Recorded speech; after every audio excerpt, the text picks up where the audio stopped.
Recovering from CPTSD, a CPTSD traumatized body is a body that feels deeply unsafe. You likely develop over a long period of time, so it will take time to recover from it. Likely years. Okay, here we go. Arguably, the single most important thing you can do is to reclaim a felt sense of safety in your body. You have experienced so much repeated trauma that your body is probably very tight from bracing for the next trauma. It's very important to honor your body and window of tolerance. You may not even know you are carrying physical tension or trauma thanks to dissociation. Dissociation protects you from a lot of psychological and potentially psychosomatic pain. Unfortunately, dissociation blocks our bodies off from environmental cues of safety, like a friendly face or a warm sensation in the chest. Do not try to push past dissociation or body tension by forcing yourself to process more than you are ready for. That would be the equivalent of opening the floodgates to all of the internal feelings of danger with no life jacket, not safe.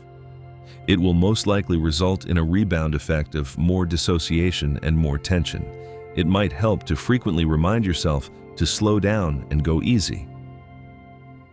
Think of your body like a very sensitive biological computer that is running on an old operating system. There's nothing wrong with the old operating system, it's just no longer able to support the tasks we need to carry out. CPTSD is like that little fan that kicks on when your computer is overheating and processing way too much info. We need to carefully deprogram the old system and slowly integrate a new operating system, bit by bit. In other words, your body has been bombarded with an overwhelming amount of internal and external stimuli that we need to counteract. We can start by experimenting with inputting a blend of soothing and challenging but not overwhelming stimuli into it. You're going to want to slowly reintegrate your body into the environment through grounding exercises and tools like progressive muscle relaxation. Meditation may be too much right now. You can still practice mindfulness by noticing sensations in your body throughout the day. A single hand on your heart, a warm cup of tea, or soothing candle can begin to rewire your nervous system to recognize safety. Medication can also be a powerful tool that will create a new chemical environment for your body. Nutrition and hydration will also support your internal environment and give your body the chemical building blocks, specifically magnesium, B12, D3, protein, and omegas, and energy it needs to come back to homeostasis. As you soothe your nervous system and ground yourself, you can gradually build tolerance for discomfort or difficult but safe stimuli, like increased heart rate, sweating, and trembling through exercises like weightlifting.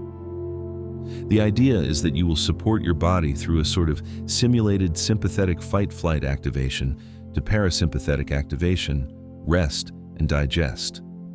You will get more in touch with an inner sense of agency, boundaries, and power, counteracting feelings of smallness, helplessness, or powerlessness.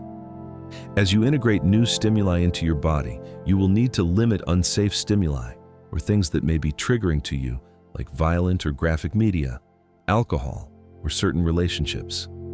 The limits might not last forever, and you may find you can integrate some things back into your life once you've reached a certain stage of healing.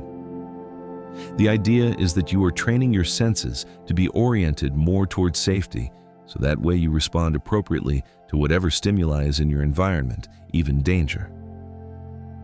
Rumination and re-experiencing is a debilitating aspect of CPTSD. Practice noticing when you are ruminating or re-experiencing and immediately interrupt it if you can by changing your environment, walking into a different room, and distracting yourself with different stimuli. Jigsaw puzzles and mazes work for me. This does not necessarily apply if you suffer from OCD.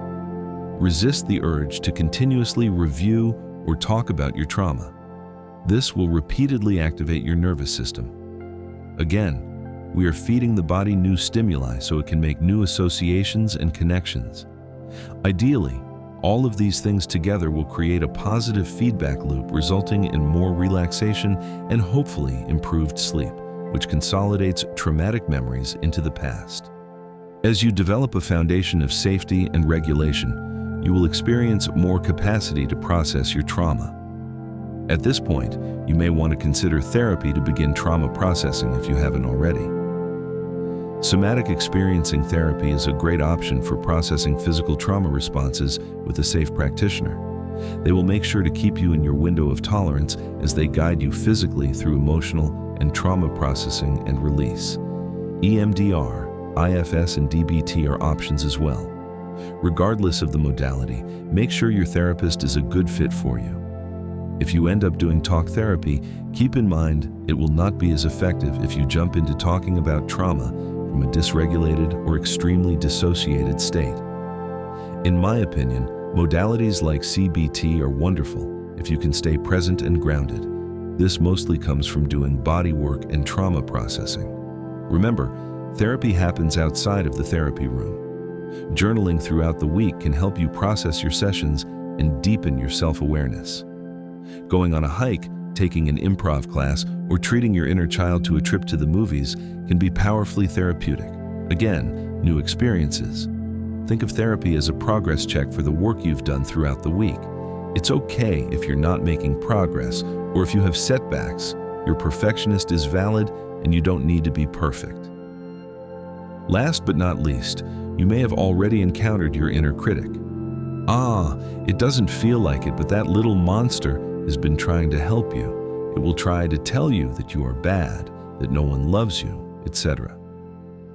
This part of you is like scar tissue that formed when you were traumatized. It is actually protecting deeply vulnerable, ashamed, and traumatized parts of your being. Remember the analogy of the little fan desperately trying to cool down an overheated computer. It sounds counterintuitive, but the inner critic part is very tender. It's truly the best this part of you could do at the time. You need to grieve the fact that it's hurting you now. The critic responds well to appreciation and acknowledgement for the amount of energy it took to build its protective walls. You can gently reassure it that you are safe. Building a compassionate relationship with your inner critic will allow you to experience more distance from its abuse. You will start to feel more integration, as well as the many facets of self-love. You deserve a new life. Take it slow. Be kind to yourself. You've got this. Comment below if this video helped you. Follow for more.